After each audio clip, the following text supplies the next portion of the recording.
오늘은 저희가 이렇게 집에서 예배를 드립니다. 아마 여러분들도 집에서 예배를 지금 드리고 계시겠죠?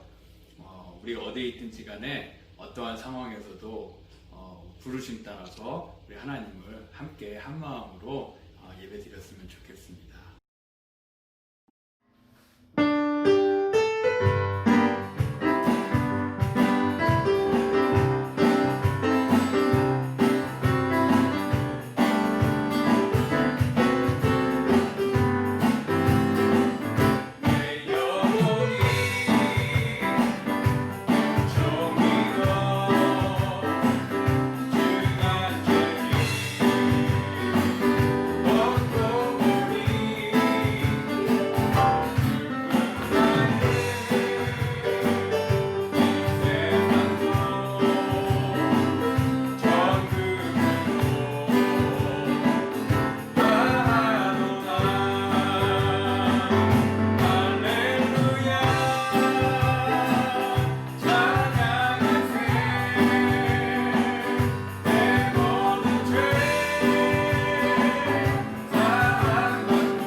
기도하시겠습니다.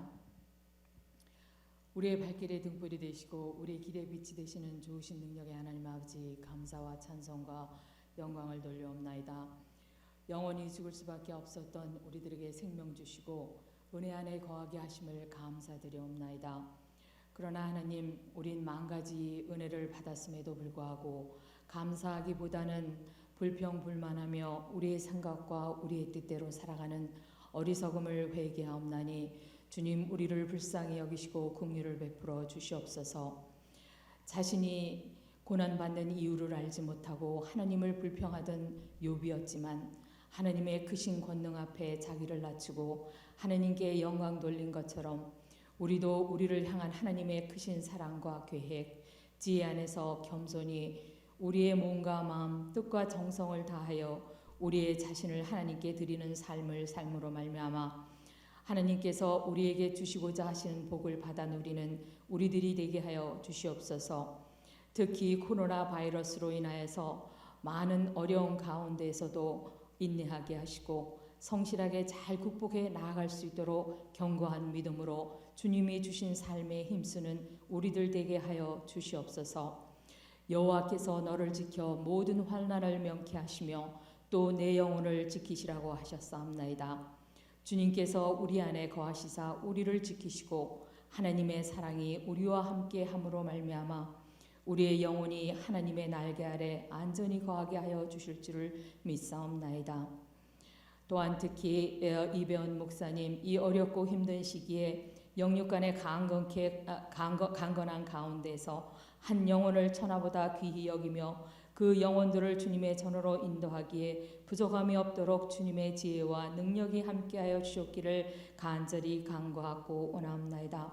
또한 우리 하태영 목사님, 하나님께서 맡겨주신 우리의 자녀, 그 어린 심령들, 그 영혼들을 사랑하며 하나님을 향한 꿈과 비전을 심어주기에 부족함이 없도록 늘 성령으로 기름 부어 주시옵기를 간절히 간구하고 원하옵나이다.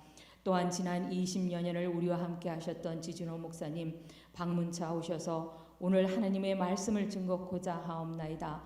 지준호 목사님, 늘 하시는 위에 주님께서 함께하여 주시옵시고 영육간에 강건케 주님께서 붙잡아 주시옵소서. 오늘 선포되는 그러한 말씀이 살아서 역사함으로 말미암아 우리의 심령에 새 힘을 얻는 그러한 귀한 은혜의 시간이 될 수 있도록 주님께서 하여 주실 것을 믿고 감사하며 예수님 이름으로 기도하옵나이다. 아멘.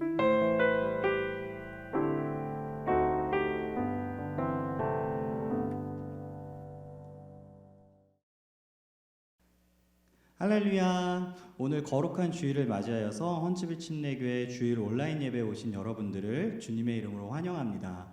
광고 말씀 드리도록 하겠습니다. 먼저 오늘 주일 예배는요, 교인 여러분들이 잘 아시다시피 교회에서가 아니라 영상으로 온라인 예배를 드립니다. 지난 금요일에 온라인 예배를 드리기로 결정을 했는데요. 목사님께서 카톡으로 미리 알려드렸지만 혹시 모르시는 분들을 위해서 목사님께서 직접 영상으로 메시지를 보내주셨습니다. 우리 같이 한번 볼까요?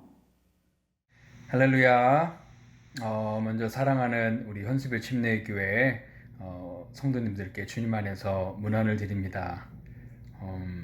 본의 아니게 이렇게 교회에서가 아니라 집에서 여러분께 인사를 드리게 됐습니다. 많은 분들이 이미 아시겠지만 제가 목요일 저녁부터 또 두통과 또 가벼운 몸살과 이렇게 목에 간지러움이 있었습니다. 다행히도 열과 기침은 없었는데요. 이러한 증상들이 평상시에도 피곤할 때 자주 나타났던 증상들이고 또 목의 간지러움은 또 제가 가지고 있는 알러지와 또 위산 역류로 자주 있었던 증상이어서 아무렇지도 않게 생각하고 지나갈 수 있었지만 지금 코로나 사태를 고려할 때에 아무래도 좀 더 심각하게 다루는 것이 여러분들에게 더 안전할 것 같아서 지난 금요일에 코로나 바이러스 검사를 받았습니다. 그리고 우리 성도님 여러분들의 안전을 위해 쉽지 않은 어려운 결정이었지만 이렇게 오늘 예배를 온라인 예배로만 드리게 되었습니다. 성도님들의 깊은 이해를 부탁드리고요. 또 혹시 불편함과 번거로움이 있었다면 넓은 마음으로 양해해 주시기를 부탁드리겠습니다. 검사 결과가 내일이나 화요일쯤에 나온다고 합니다. 좋은 결과가 나올 수 있도록 기도해 주시고요. 우리 모두가 이 기간을 헌스빌 침례교회의 모든 성도님들을 위해 기도하는 데 집중하는 시간으로 삼고 서로를 위해서 더욱더 간절하게 기도할 수 있기를 바라고 소원합니다. 우리의 서로를 위한 기도를 통해 하나님께서 하나님의 목적과 뜻이 있는 이 교회를 위해 특별하게 역사하시리라 믿습니다. 우리가 하나님께서 우리 교회에 주신 사명을 이루어 드리는데 코로나 바이러스도 아니 그 어떤 것도 우리를 멈추게 할 수 없음을 믿습니다. 우리 모두 힘내서 오늘도 각자 있는 곳에서 하나님께 최고의 예배를 드리기를 간절히 축원합니다. 그리고 오늘 말씀을 전해주시는 제가 존경하고 사랑하는 지준호 목사님께 마음을 다해 감사를 드립니다. 오늘 전해주시는 말씀을 통해서 하나님의 능력과 하나님의 마음이 우리 모두에게 심겨지기를 간절히 기도합니다. 사랑합니다. 잘 보셨죠? 저희가 영상으로 온라인 예배를 드리기로 결정한 이유는요, 무엇보다 우리 교인분들의 안전과 건강을 고려해서입니다. 분명히 말씀드리는 것은요, 담임 목사님이 지금 코로나 바이러스에 걸리신 것이 아니라 코로나 검사를 받은 것이고요, 지금 집에서 검사 결과를 기다리고 있는 겁니다. 목사님 되게 건강하신 거 보이시죠, 그렇죠? 이러한 상황에서 교회 교인분들의 안전을 위해서 이번 주일 예배는요, 교회가 아닌 영상으로 그렇게 온라인 예배로 드리기로 저희가 결정을 했습니다. 교인분들의 깊은 양해 부탁드리고요. 혹시 잘못된 소문을 들으신다면요, 정확하게 여러분들께서 말씀해 주시면 감사하겠습니다. 결과가 월요일이나 화요일 날에 나온다고 하니까요, 좋은 결과가 나올 수 있도록 우리 담임 목사님을 위해서 계속 기도해 주시면 감사하겠습니다. 그리고 추후에 이제 교회에서 드려지는 우리 새벽 기도회와 그리고 주일 예배가 어떻게 될지는요, 검사 결과에 따라서 결정이 되니까요, 저희가 결과가 나오는 대로 구역장님들을 통해서 우리 카톡으로 전달해 드리도록 하겠습니다. 계속해서 교회를 위해서 기도해 주시면 감사하겠습니다. 다음 광고는요, 아까 담임 목사님께서 말씀해 주신 대로요, 오늘 설교는 지준호 목사님께서 해주십니다. 하나님의 말씀을 전해주시는 지준호 목사님께 진심으로 감사하다는 말씀 드립니다. 비록 직접 얼굴을 뵙지는 못하지만 영상으로라도 목사님의 얼굴을 보면서 하나님의 말씀을 듣게 되어서 정말로 기쁘고 감사하고요. 지준호 목사님과 지영석 사모님 그리고 그의 가족을 위해서 그리고 건강을 위해서 계속해서 기도해 주시면 감사하겠습니다. 나머지 광고는 주보를 참조해 주시기 바라고요. 이제 하나님께 예물 드리는 시간 갖도록 하겠습니다.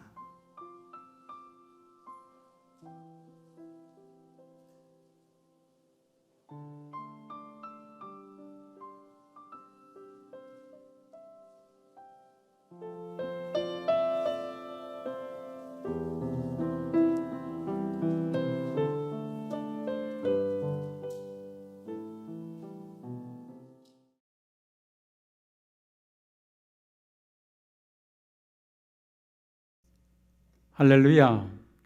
여러분들 많이 보고 싶었습니다. 그리고 또 여러 분들을 위해서 또 헌츠빌 침례교회를 위해서 늘 기도하고 생활하고 있었습니다. 그리고 또 저도 저 나름대로 불신자들을 위해서 또 교회를 떠난 사람들을 위해서 또 교회는 다니지만 신앙이 무엇인지 잘 알지 못하는 사람들을 위해서 또 목회자들을 위해서 열심히 글쓰기를 하고 있습니다. 그러면서 점점 더 하나님의 일에 매진하려고 노력하고 있습니다. 그러면서 오늘 또 이 자리에 나와서 여러분들과 함께 하나님의 말씀을 나누게 되어서 매우 기대도 되었고 또 감사하면서 말씀을 증거하려고 합니다. 오늘 여러분들에게 들려주실 말씀은 시편 1편 1절서부터 6절입니다. 복 있는 사람이라는 말씀을 가지고 여러분들과 말씀을 나누도록 그렇게 하겠습니다. 복 있는 사람은 악인들의 꾀를 따르지 아니하며 죄인들의 길에 서지 아니하며 오만한 자들의 자리에 앉지 아니하고 오직 여호와의 율법을 즐거워하여 그의 율법을 주야로 묵상하는 자로다. 그는 시냇가에 심은 나무가 철을 따라 열매를 맺으며 그 잎사귀가 마르지 아니함 같으니 그가 하는 모든 일이 다 형통하리로다. 악인들은 그렇지 아니하며 오직 바람에 나는 겨와 같도다. 그러므로 악인들은 심판을 견디지 못하며 죄인들이 의인들의 모임에 들지 못하리로다. 무릇 의인들의 길은 여호와께서 인정하시나 악인들의 길은 망하리로다. 제가 집에서 이제 생활을 하면서 뒤뜰이 좀 이렇게 넓게 있는데 거기에다가 봉숭아꽃 씨앗을 뿌렸습니다. 그리고 아침마다 물을 주고 있습니다. 그랬더니 며칠이 지나서 이렇게 새싹이 올라오는 거예요. 그 다음에 또 계속 물을 주니까 이제 자라기 시작해서 한 두어 달이나 지났는데 아름다운 핑크빛 봉숭아꽃을 피우기 시작하는 거예요. 그래서 하루는 그 봉숭아꽃이 아주 만발했을 때 저녁을 가족들이 다 같이 먹고 둘러앉아서 봉숭아꽃을 따다가 백방과 함께 이렇게 콕콕콕콕 이렇게 찧어가지고서 손녀딸의 손톱에 올려놓고 꼭 싸매 주었습니다. 그러니까 손녀는 손을 앞으로 내밀고 이게 마음대로 이제 움직일 수가 없어지니까 그대로 곱게 손을 간직하고서 침대로 올라가는 거예요. 본래 이 손녀는 그냥 침대에 올라가 가지고서도 그냥 침대가 좁다 생각하고서 돌아다니면서 자는 어린이였는데 그날따라 그 옷을 그 손을 가슴에 나란히 얹고서 그냥 잠을 자는 거예요. 그 손톱이 어떻게 될까봐, 봉숭아가 어떻게 될까봐 아주 얌전하게 잠을 자는 거예요. 이튿날 아침에 손녀를 보니까 손녀의 얼굴이 부시시한 거예요. 잠을 잘 못 잤어요. 손톱이 어떻게 어떤 색깔로 물이 들어있을까 궁금하기도 하고 또 여기저기 돌아다니면서 자던 어린아이가 조용하게 얌전하게 잠을 자려고 하니까 잠을 제대로 자질 못한 거예요. 이런 손녀딸의 손톱에 씌워진 헝겊을 이제 엄마가 하나하나 풀어가니까 그 손톱에 오렌지 색깔로 예쁘게 물이 잘 들은 거예요. 이것을 보는 손녀가 아주 행복해하는 거예요. 손톱이 예쁘게 물든 것을 보면서 행복하고 또 온 가족이 모여가지고 자기를 사랑해주고 손톱에 물을 들여주고 하니까 너무 행복해하는 거예요. 그러니까 온 가족들이 또 그 행복해하는 손녀딸을 보고서 또 같이 행복한 거예요. 봉숭아꽃 하나가 이렇게 온 가족을 행복하게 만들고 있더라고요. 이렇게 사람들을 행복하게 하는 봉숭아꽃은 또 어떨까요? 아마 봉숭아꽃이 사람이라면 봉숭아꽃도 부쩍 행복하지 않았겠어요? 또 봉숭아도 물을 자기가 필요한 대로 땅속으로부터 마음껏 빨아들일 때 또 행복했을 것이고 영양분을 충분히 섭취했을 때 또 행복했을 것이고 또 잘 자랄 때 봉숭아꽃도 행복했을 것이고 그리고 아름다운 꽃을 피울 때도 행복했을 것이고 그리고 그 아름다운 꽃을 통해서 많은 사람들이 기뻐하고 즐거워하는 것을 봤을 때 봉숭아꽃은 또 행복해졌을 것이에요. 그래서 시편 1편 3절에서 이런 얘기를 합니다. 그는 시냇가에 심은 나무가 철을 따라 열매를 맺으며 그 잎사귀가 마르지 아니함 같으니 그가 하는 모든 일이 다 형통하리로다. 제가 봉숭아를 의인화해서 말씀드린 것처럼 오늘 하나님의 말씀도 나무를 의인화해서 한 말씀입니다. 사람도 이와 같다는 거예요. 그러나 나무도 그렇듯이 사람도 모두 꽃을 피우고 열매 맺는 때가 달라요. 어떤 사람은 어릴 때 꽃을 피우는 사람도 있어요. 어떤 사람은 중년일 때 꽃을 피우는 사람도 있어요. 어떤 사람은 노년에 꽃을 피우는 사람도 있어요. 어떤 사람들은 아들과 딸이 손주들로부터 아름다운 꽃을 피우게 하고 열매를 맺는 사람들도 있더라고요. 이처럼 사람마다 꽃을 피우고 열매를 맺게 하는 것이 모두 달라요. 또한 살면서 행복을 맛보는 것도 다 달라요. 어떤 사람들은 아름다운 자연을 즐기며 행복해하는 사람들도 있고, 주어진 힘든 환경을 점점 복되게 만들며 행복해지는 사람들도 있어요. 그리고 점점 진리를 깨달으며 기뻐하는 사람들도 있어요. 그리고 살아가면서 하나님의 인도를 느끼며 하나님의 사랑을 느끼면서 행복해하는 사람들도 있어요. 어떤 사람들은 신앙생활을 하면서 하나님이 주시는 진리를 깨닫고 지혜로워지면서 점점 행복을 누리는 사람들도 있어요. 이렇게 행복을 누리는 사람들은 점점 얼굴이 활짝 펴지고 여유도 있어지고 살면서 그 열매가 커지게 되면서 점점 행복이 커지게 되는 것입니다. 이러한 사람들을 시편 기자는 복된 사람이라고 부르고 있습니다. 제가 은퇴를 하고 많은 교회들과 신앙인들을 만나면서 마음이 아플 때가 참 많이 있었어요. 교회들이 참 싸움을 많이 하더라고요. 교회 안에서 미워하고 패가 갈려서 갈등하는 교회들도 많고요. 서로 남을 비난하는 사람들도 많이 보았어요. 가정도 행복하지 못한 가정들도 많이 만났어요. 신앙생활을 한다고 하면서 이런 행복을 맛보지 못한다면, 그리고 싸움이 많아진다면 그 신앙생활은 분명히 문제가 있는 것이라고 저는 생각을 합니다. 그런데 어떤 사람들은 신앙생활을 또 죽어서 천국 가는 것만 생각하고 신앙생활을 하는 사람들도 있더라고요. 또 믿기만 하면 축복받는다는 것만 알고 신앙생활을 하는 사람들도 있어요. 근데 신앙생활은 죽어서 천국을 경험하는 것도 중요하지만 살아서 천국을 경험하는 것이 더 중요합니다. 살아있으면서, 우리가 살아서 생활하면서 하나님의 지혜를 경험하고 하나님의 사랑을 경험하고 하나님의 인도하심을 경험하며 행복해지는 것이 천국을 맛보는 것이고 복된 사람이 되는 것이라고요.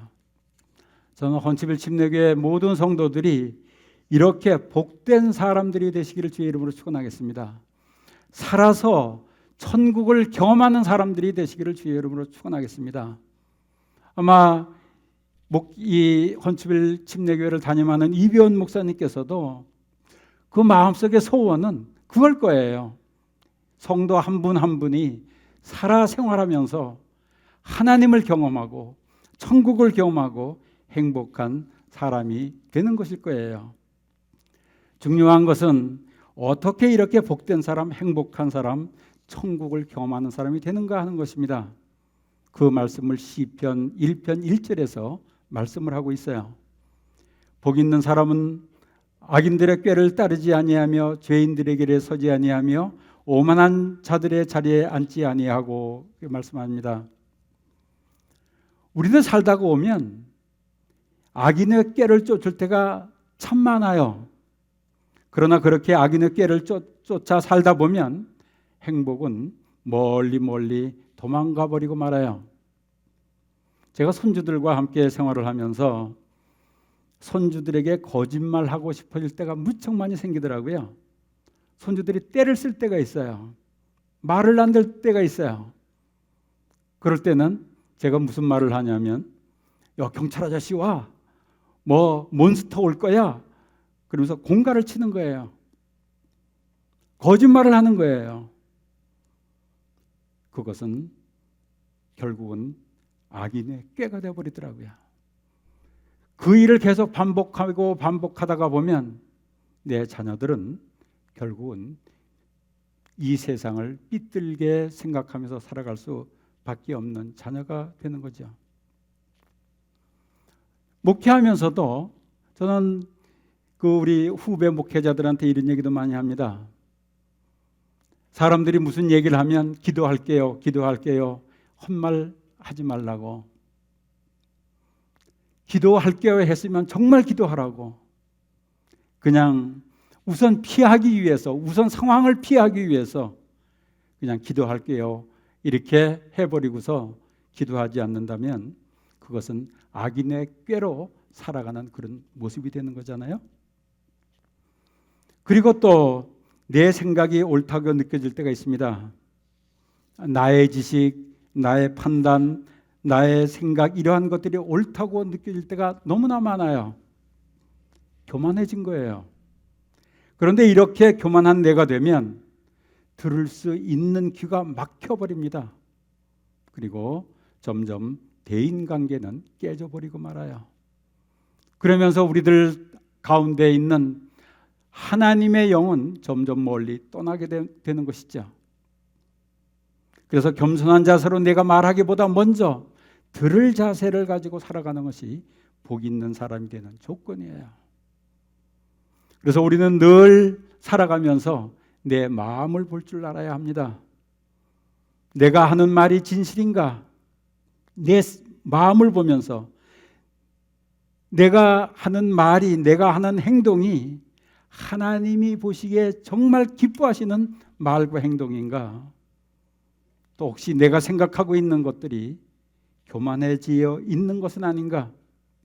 이것을 늘 점검하고 볼 줄 아는 것이 신앙생활의 기초예요. 기본이에요. 이것이 기도의 기본이에요.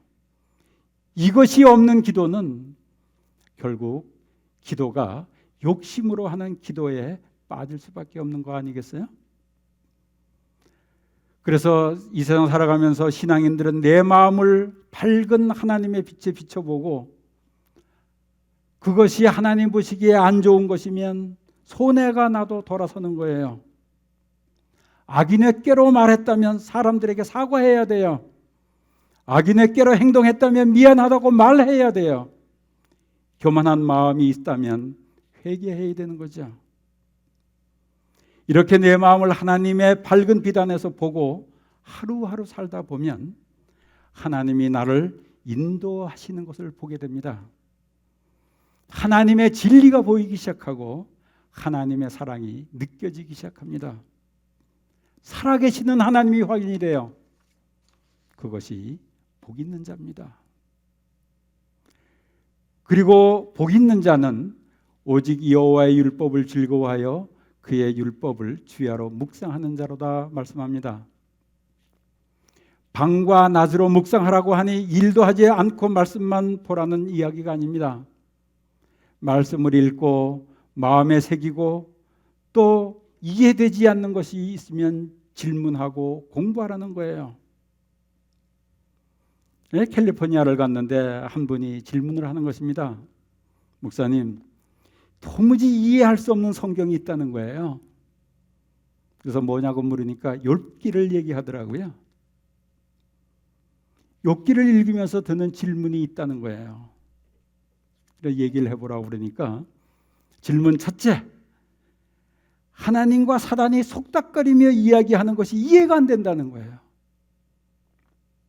둘째, 하나님이 욥을 사단이 마음대로 할 수 있도록 욥을 내준 것이 이해가 안 된다는 거예요.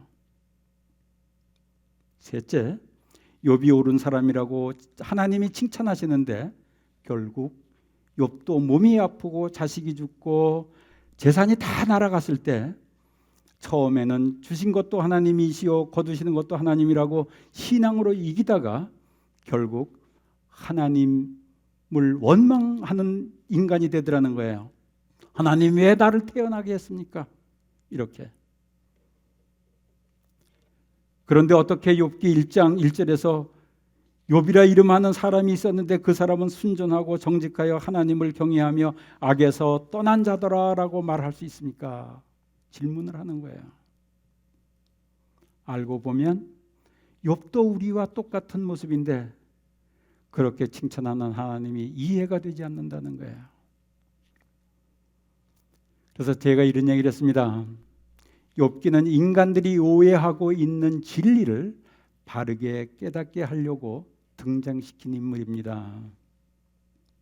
사람들이 오해하고 있는 진리가 무엇인가 하면 사람들이 병들고 자식이 안 되고 재산을 잃고 하는 것이 모두 죄 때문이라고 욥과 그 시대의 사람들은 생각하고 있었어요. 지금도 이렇게 믿는 사람들 좀 많이 있어요. 그런데 하나님께서는 이 잘못된 진리를 바로 잡으려고 욥을 등장시키고 있습니다. 욥이 자기가 당한 어려움이 자기 죄 때문이라고 생각하니 괴로운 거예요. 이때 친구들이 와서 얘기를 합니다. 주신 것도 하나님이시고 거두신 것도 하나님이시니 괜찮아. 욥이 이렇게 얘기를 했지만 친구들이 계속 와서 너 죄 때문에 그래. 회개해. 욥은 아무리 생각해도 죄가 생각나는 것이 없어요. 괴로운 거예요. 세상이 힘들어지는 거예요. 하나님이 주신 모든 세상이 아름답게 보이질 않아요. 결국 욥은 하나님께 원망하기 시작합니다. 왜 나를 지으셨습니까? 이렇게 원망하기 시작하는 욥에게 하나님의 말씀을 시작합니다. 내가 땅에 기초를 놓을 때 너는 어디 있었느냐? 너는 해가 떴다 지는 이치를 모두 아느냐? 너는 바닷속에서 무슨 일이 일어나는지를 너는 알고 있느냐? 너는 염소 새끼가 낳는 이치를 아느냐? 폭우가 어떻게 오는지 아느냐? 번개가 어떻게 치는지 아느냐? 그런 것들도 다 알지 못하면서 너의 어려움이 있다고, 너의 죄가 없는데 왜 나에게 어려움이 오느냐고 생각만 하고 있느냐? 왜 어려움이 왔을 때 하나님, 내가 모르는 것이 무엇입니까? 내가 알아야 되는 것이 무엇입니까? 왜 묻지 않느냐? 하나님께서 강하게 욥을 질책하고 있어요. 이 질책을 들으면서 욥이 깨달아지는 것입니다. 그래서 욥이 42장에서 고백을 합니다. 무지한 말로 이치를 가려는 자가 누구이니까? 내가 스스로 깨달을 수 없는 일을 말하였고 스스로 알 수 없고 헤아리기 어려운 일들을 말하였나이다. 내가 말하겠사오니 주여 들으시고 내가 주께 묻겠사오니 주여 내게 알게 하옵소서. 내가 주께 대하여 귀로만 듣기만 하였사옵더니 이제는 눈으로 주를 배웁나이다. 하나님께 왜 나에게 이러한 환경을 주셨나고 따지는 것이 아니고 나에게 이러한 일을 주신 뜻이 무엇이냐고 질문하기 시작하는 욥의 모습이에요. 그리고 깨달아야 자신에게 어려움 오는 모든 것이 내 죄 때문이라고 생각했는데 아니었구나. 이게 어리석은 생각이었구나. 이것을 깨닫기 시작하는 것이죠. 이 시대의 모든 사람들, 또 하나님을 믿는다고 하는 사람들이 잘못 진리를 깨닫고 있을 때 하나님께서는 이렇게 깨닫게 해주시면서 우리를 성숙시켜 주시는 것입니다. 우리들이 이렇게 진리를 깨닫고 잘못 알고 있던 것을 바로 알게 되면 그때 세상이 다시 보이기 시작해요. 세상이 아름답게 보이기 시작하고 하나님의 사랑이 느껴지기 시작하고 하나님의 인도가 느껴지기 시작하는 거죠. 그러면서 행복해지는 것이에요. 그래서 욥이 이런 고백을 합니다. 내가 주께 대하여 귀로만 듣기만 하였사옵더니 이제는 눈으로 주를 배움나이다.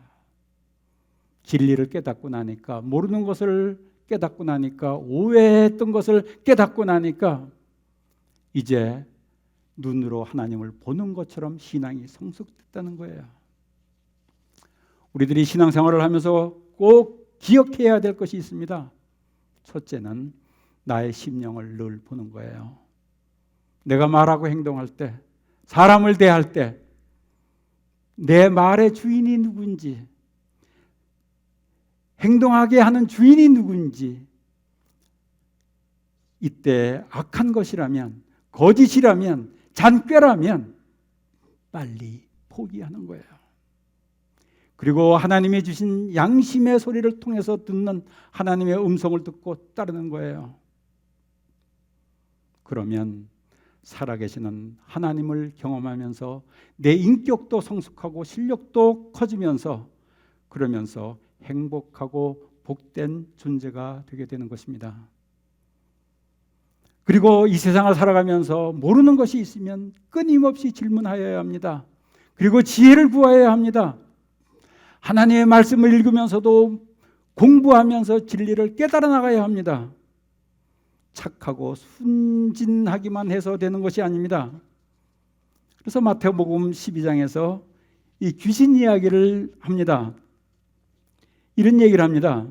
더러운 귀신이 사람에게서 나갔을 때 물 없는 곳으로 다니며 쉬기를 구하되 얻지 못하고 이에 가로되 내가 나온 집으로 돌아가리라 하고 와 보니 그 집이 비고 소재되고 수리되었거늘 이에 가서 저보다 더 악한 귀신 7을 데리고 들어가서 거하니 그 사람의 나중 형편이 전보다 더욱 심하게 되느니라. 이 악한 세대가 또한 이렇게 되리라. 진리를 모르면, 순진하고 착하기만 하면 더 악한 사람들의 이용당하는 꼴이 된다는 거예요. 예수님이 십자가에 돌아가실 때 순진하고 어리석은 백성들이 소리 지르면서 예수님을 십자가에 못 박은 그런 꼴이 되더라는 거예요. 순진하기만 해서 되는 거 아닙니다. 착하기만 해서 되는 거 아닙니다. 진리를 깨달아야 합니다. 지혜로워져야 합니다. 아마 여러분들도 아시는 분들 계실지 몰라요. 그린하우스 효과라는 단어가 있습니다. 린다 그린하우스라는 뉴욕타임스 여기자가 미국의 대법관들의 재판을 하면서 판결문을 쓰는데 이 판결문을 기자가 분석을 하고 비평을 하는 것입니다. 그리고 기사를 쓰는 것입니다. 그런데 이 비평이 논리적이고 흠잡을 데가 없는 거예요. 그러나 자연스레 대법관들이 이 기자의 비평을 잘 받으려고 더 열심히 공부하고 연구하면서 바른 판결을 하고 판결문을 쓰려고 노력하게 되더라는 거예요. 그러면서 점점 판사들이 변하더라는 거예요. 바른 판결을 하게 되더라는 거죠. 모든 사람들이 진리가 공감하는 판결을 하게 되더라는 것입니다. 그러면서 점점 더 법조계가 투명해지고 바르게 변화하는 것입니다. 이렇게 되니 기자의 이름을 따서 새로운 용어가 생겨나는 거예요. 그린하우스 효과. 정직하고 진실하여서 사실관계를 정확하게 분석하면서 하나님이 주시는 마음을 가지고 현대 사회에서 어떻게 인류가 가야 하는지 방향 설정을 정확하게 제시하며 하나님이 주시는 지혜를 가지고 대법원 판사들의 판결을 비평하니까 판사들이 고개를 숙이고 받아들이더라는 거예요. 그리고 판사들이 변화하더라는 거예요. 이렇게 세상을 변화시킬 수 있는 능력이 있는 존재가 되는 것, 이것이 행복 아니겠어요? 이것이 복 있는 사람들 모습 아니겠어요? 사람들이 살아가면서 내가 살아 존재하면서 사람들에게 인정을 받으면 받는 만큼 저는 행복해지는 거예요. 하나님의 말씀 안에서 늘 내 심령을 바로 보고 하나님의 말씀을 공부하면서 진리를 깨닫고 또 깨달아가면서 점점 아름답게 성숙해서 복된 성도들, 행복한 성도들 되시기를 주의 이름으로 축원하겠습니다. 기도하겠습니다. 하나님 감사합니다. 오랜만에 사랑하는 성도들과 만나 말씀을 나눌 수 있게 해주셔서 감사합니다. 헌츠빌 교회 성도들이 늘 자신의 심령을 보며 악인의 꾀로 살지 않게 하시고 죄인의 자리에 서지 않도록 하시고 교만한 자가 되지 않고 하나님의 음성을 매일 들으며 하나님의 진리를 깨달아 지혜롭게 이 세상을 살아 복되게 행복되게 하여 주시옵소서. 특별히 인도하시는 목사님을 축복하시어서 사람의 생각이 아니라 하나님의 지혜로 하나님의 능력으로 교회를 인도하여서 복된 성도들이 행복한 성도들이 점점 늘어나는 교회가 될 수 있도록 축복하여 주시옵소서. 예수님 이름으로 기도하였습니다. 오늘 하나님께서 우리에게 주신 말씀을 우리가 생각하면서 우리의 복의 근원 되시고 또 우리의 반석 되시고 구원 되시고 우리의 산성 되시는 우리 하나님만 바라보면서 우리가 이 시간에 하나님 앞에 찬양하며 나아가겠습니다.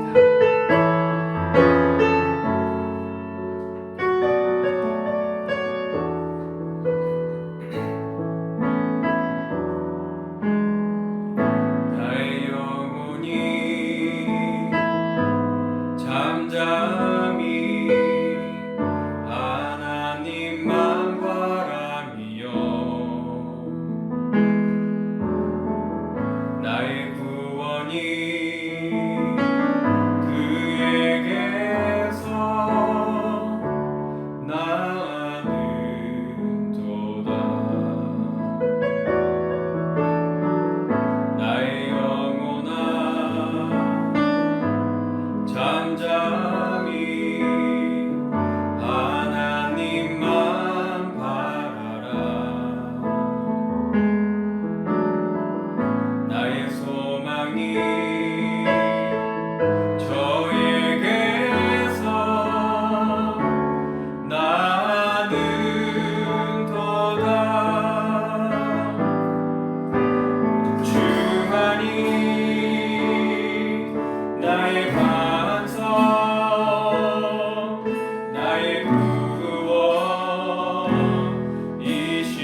이제는 우리 주 예수 그리스도의 은혜와 하나님의 놀라우신 사랑하심과 성령의 감동 감화 교통하심이 늘 이 세상 살아가면서 성령의 인도를 받으면서 내 심령을 보면서 그리고 하나님의 말씀을 늘 묵상하면서 하나님의 진리를 깨달으면서 지혜롭게 되어서 복된 성도들이 되기를 원하는 헌츠빌 침례교회 모든 성도들 머리 위에 이제부터 영원까지 함께 하시기를 간절히 축원하옵나이다.